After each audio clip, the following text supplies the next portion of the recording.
Now I'd like to call Dr. Rajesh Kamble Hello. sir for his talk on abdominal wall.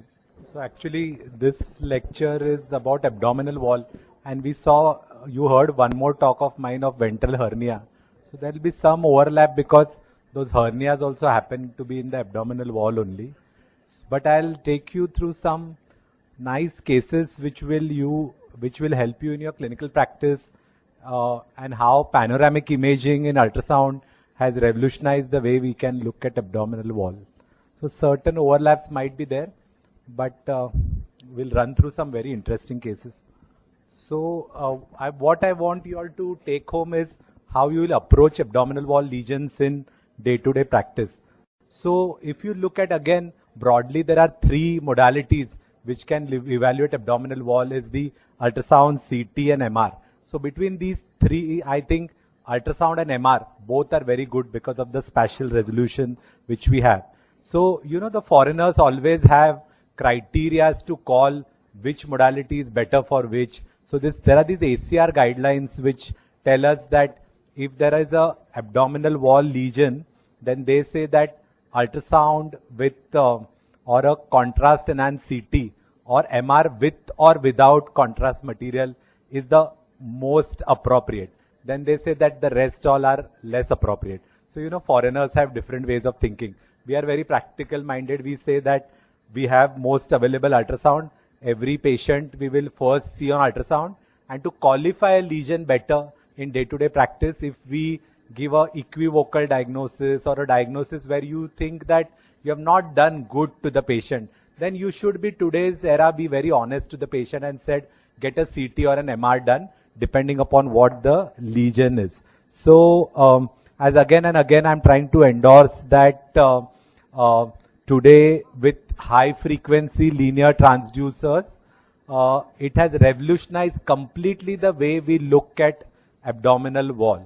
So these are the protocols put across radiographics where they say a mass or a lump felt in the abdominal wall, first do a USG, give a good diagnosis, not sure, then ask for MR and certain things and onwards.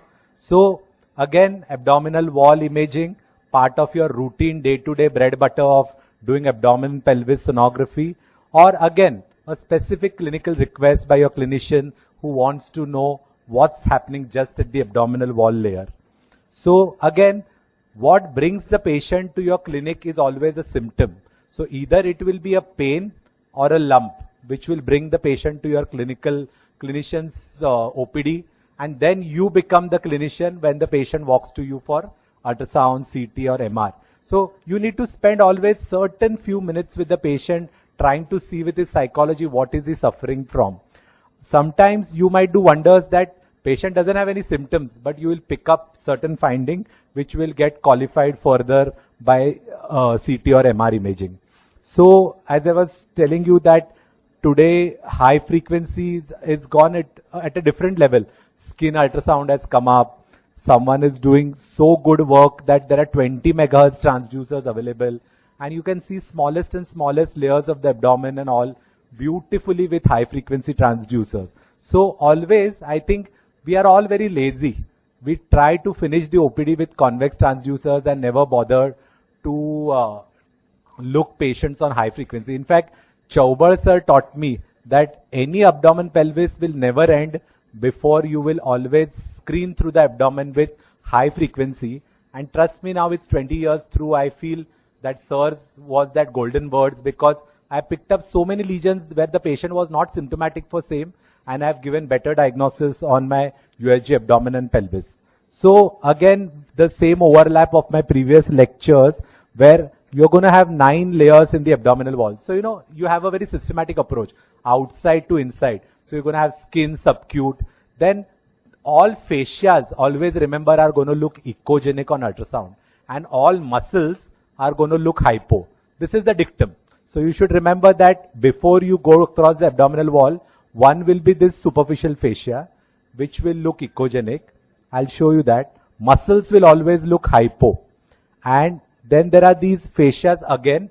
Then are the preperitoneal fat and peritoneum. So see this skin, subcute, the superficial fascias, the musculatures, again the another fascia, and then the peritoneal or the abdominal contents.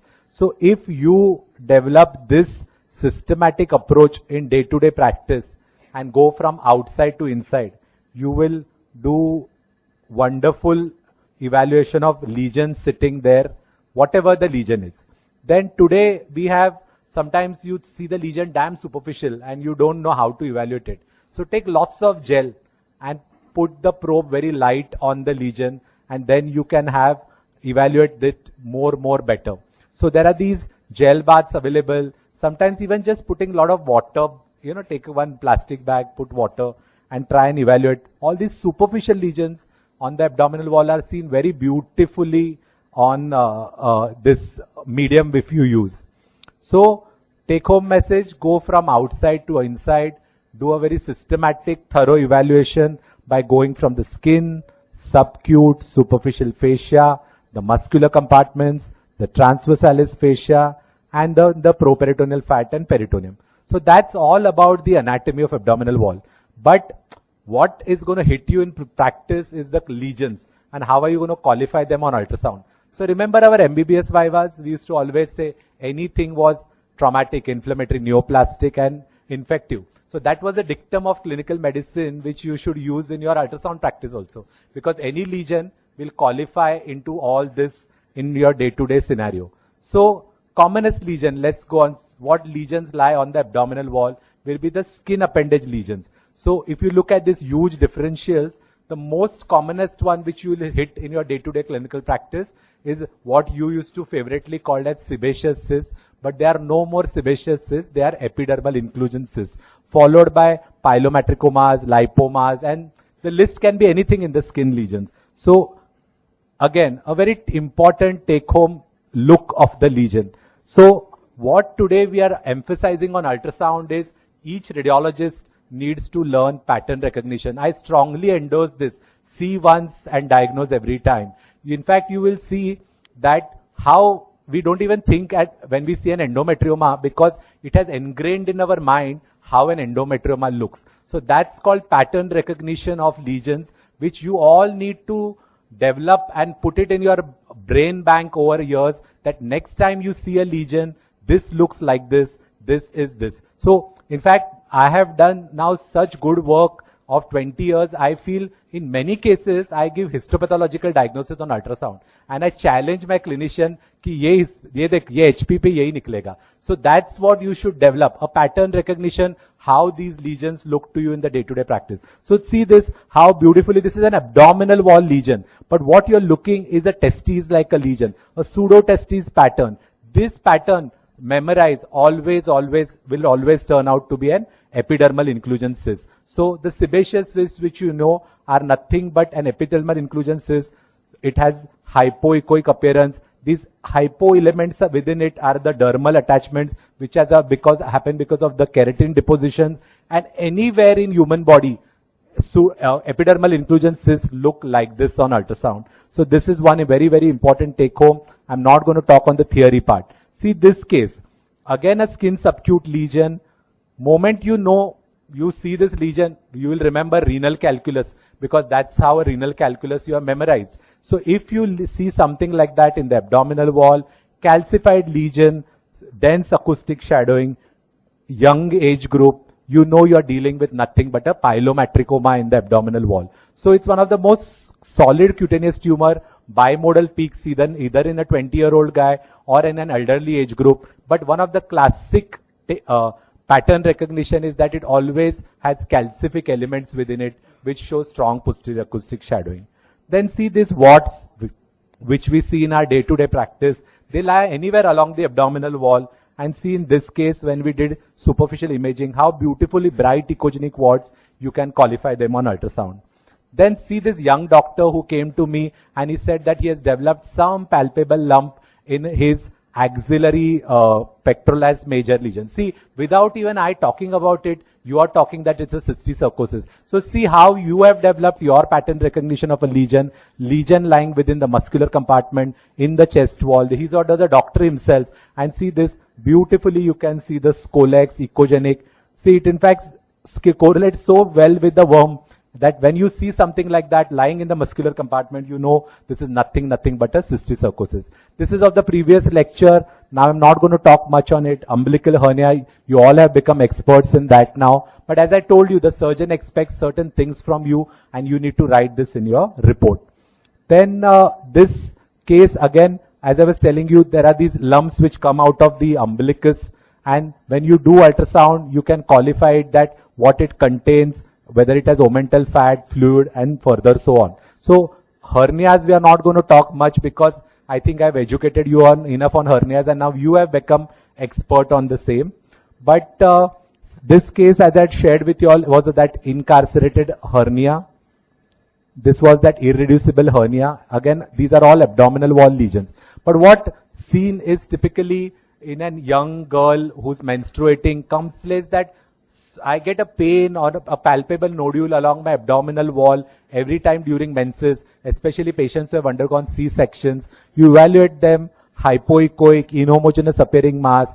Classical history is pain during menstruation. You know that unless proved otherwise, this is scar endometriosis or an ectopic endometrial implants which can be there in the abdominal wall along any sites of surgical incision. So during menses, they can appear cystic, otherwise they can be sometimes be solid. Sometimes we see this lesions which are like spindle shaped. See, you need to start appreciating the lesion in terms of its morphology, where you can see that elliptical lesions going along the neurovascular bundle, hypoechoic, avascular on Doppler. Unless proved otherwise, these are neurogenic tumors. So this can again come to you in your skin subacute abdominal wall. Now these are certain odd lumps which you will diagnose based on history and doing beautiful panoramic imaging. We had seen in the case that there are seromas which are happen post-surgery, or these hematomas which can occur immediately post any operative surgeries. Then these getting infected, forming abscesses, all can be picked up beautifully on ultrasound. I think I've seen some 80 cases of port hematomas. Immediate post-surgeries, patients come with lump there and a pain, and you know you're dealing with a port hematoma. See this young guy who had brush injury while on the bicycle ride, and when we started evaluating it, there was a blunt trauma. And see how beautifully on ultrasound you can see a hematoma along the lateral abdominal wall and qualified very well on ultrasound. Lipomas anywhere in human body look like this. So hyperechoic or an isoechoic mass with linear striations within it. Start appreciating the ultrasound pictures. So if you see linear striation, echogenic masses, avascular on ultrasound, unless proved otherwise, these turn out to be lipomas of the abdominal wall. Then this case I had shared with you, so I'll skip. This was that hernia. But weeping umbilicus can also present to you in day-to-day practice, and then your job is to see whether this sinus communicates with the bowel or the bladder, the length of the sinus tract, what contents it is oozing, and you need to mention all this because the surgeon has an approach to a weeping umbilicus in a different way, whether he needs to scoop out the sinus tract or just treat it with silver nitrate. So see this case where again we saw a umbilical sinus. Beautifully on ultrasound, this was an infected umbilical sinus or a granuloma. See, this was a very interesting case of a pediatric child who came with a weeping umbilicus. We picked up the sinus, but what suspiciously we saw that it was communicating with the bowel. So see these videos. Here you see that the bowel is in very close vicinity to this weeping umbilicus, and we said that there seems to be a suspicious communication, and it got proved and the child was further treated. Then this another interesting case was of a guy who came with a reddish discoloration along the abdominal wall, and along the right side of the abdomen we saw this inhomogeneous appearing tissue in the subacute fat. But what was interesting was these stone-like things. Can you see? There are the shadowing calcific densities along this abdominal wall lesion. And now see this normal side of the abdominal wall and see this symptomatic side of the abdominal wall. I looked at this lesion, I knew that this is definitely subacute fat, which is looking very angry, but it has developed calcification. I asked patient only one history. Are you a diabetic? He said yes. Then I said, this is unless proved otherwise, what?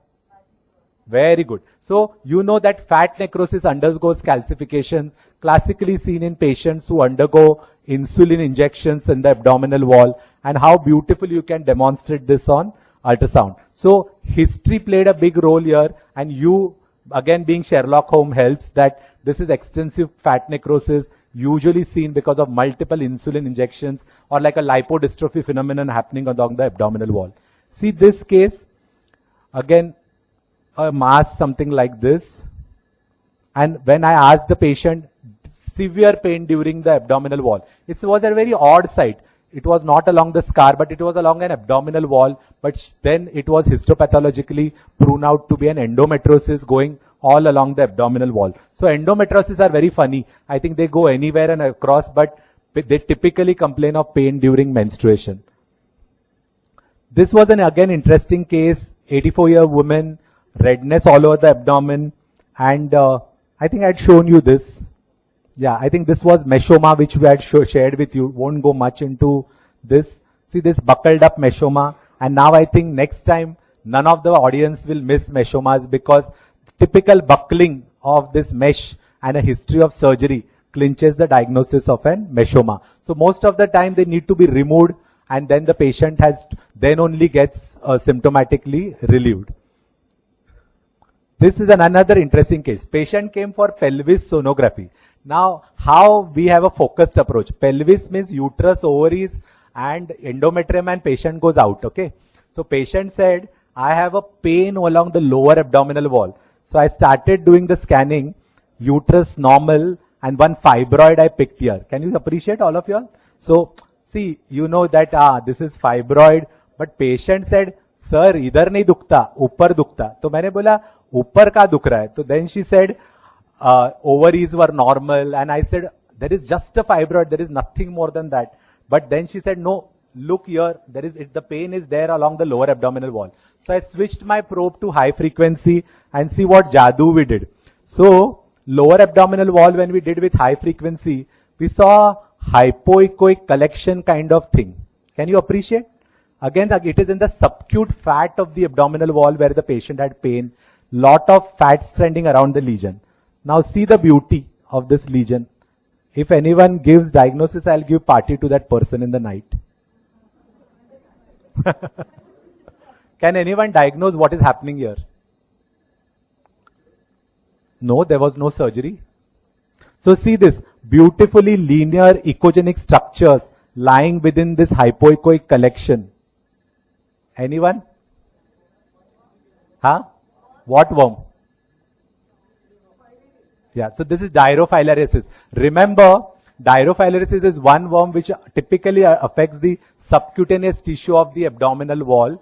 You will have these linear echogenic worms moving into this collection, and always mosquito bites. Patient will always complain, and dirophylaresis gets transmitted through this mosquito bite.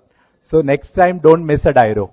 Then this was nice case. Antenatal scans completely normal, delivery normal, post-delivery everything was fine, and suddenly patient started developing multiple lesions all along the abdominal wall. The patient's mother, father panicked and said, what are these lesions? And suddenly there are verrucous lesions all along the abdominal wall. But see how the beautiful ultrasound, hypoechoic lesions, we switched on to color. These were showing vascular flow within it. I told the relatives, these are nothing but hemangiomas. So hemangiomas can develop all along the abdominal wall, anywhere in the body. And these are the superficial lesions which are seen in pediatric age group. Only thing, most of them rapidly again involute on their own, and nothing needs to be done for them. Just follow them up, and they sometimes involute. Very rarely you need to treat these hemangiomas, and they're typically these multiple hemangiomatosis which develop all along the abdominal wall.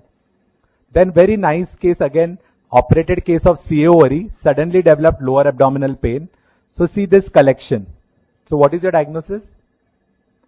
No, she's just post-op. So post-op means there is definitely hematoma. So superficial abdominal hematomas will always occur, and these typically occur because of some slippage liger of some superficial epigastric vessels, trauma, But always remember, most of the patients sometimes in elderly age group have deranged INRs. So always do PT-INR, PTT in these patients because many of them have underlying coagulopathy and they are known to develop spontaneous hematomas.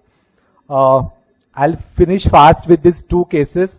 This was a nice case of a fresh IUD which happened, macerated fetus, removed by C-section, and 14 days after section, patient developed a pain, fever, and a large abdominal lump. Came to the gynac freaked out because she had done a cesarean, sent to me for ultrasound. Along the abdominal wall, large collection. See this. But what can you appreciate in this collection? Can anyone pick up? Anyone? So we are seeing this dirty collection, but what is striking in this collection?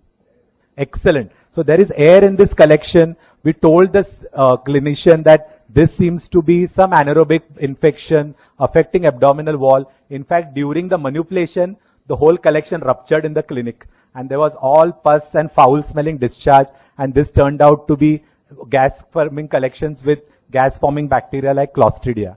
Then can malignancies affect the abdominal wall? Yes. Liposarcomas of the abdominal wall are known. Desmoid tumors surprisingly are written all over the literature, but in 23 years of my practice, I have not seen a single desmoid tumor. So I think people talk desmoid very aggressively, but not seen in clinical practice. But always remember, melanoma is one malignancy which can have cutaneous abdominal wall mets. CA breast, colon can all have abdominal wall mets. So in a known malignancy, if you suddenly have an abdominal wall lesion, look at it very suspiciously and always do an FNAC biopsy to rule out cutaneous metastasis, especially breast and colon. Then this is desmoid tumor from internet, but I have not seen, to be honest. So I'm just closing my talk to three things. One is be an excellent clinician. Don't jump and do an imaging just for sake of it. Go through the notes, read the clinical profile. You will be better than the clinician because patient will talk to you what he's suffering from. Always remember, patient will always show you the site of the pain. Be modest enough to put your probe on that area of pain. You might pick up the pain, what is he suffering from. Then always lumps where can be there anywhere around the abdominal wall. Have a very systematic approach, outside to inside, and you will clinch the diagnosis. Today, in this forum, what I want to tell you all is pattern recognition. Memorize how a lesion looks. Anywhere in human body I have seen this lesion like a pseudotestis pattern, fibrillar pattern of lipomas, always look the same anywhere on the human body. So you will almost give a histopathological diagnosis to your clinician by memorizing this pattern recognition. Always be honest in your practice. If you will say that you have not done a good job on ultrasound, always tell, I think this lesion requires better evaluation and MR, and then send it to SBD Desai sir. Thank you.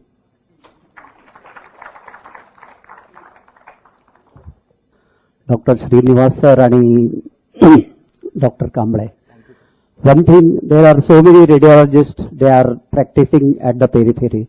Now there is a trend of limited ultrasound examination, USG of just KUB. I want to state the point that no one should do the limited practice of ultrasound.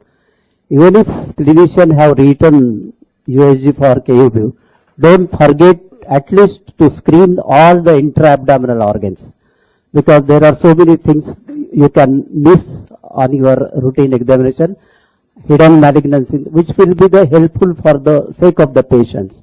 So don't practice a limited scan ultrasound. Do a thorough examination. And one point, once you do a routine scanning with conventional ultrasound, convex probe, so every examination should be completed with the high frequency transducer, because so many anterior abdominal region, as Kamble told, defect in the lineal bar.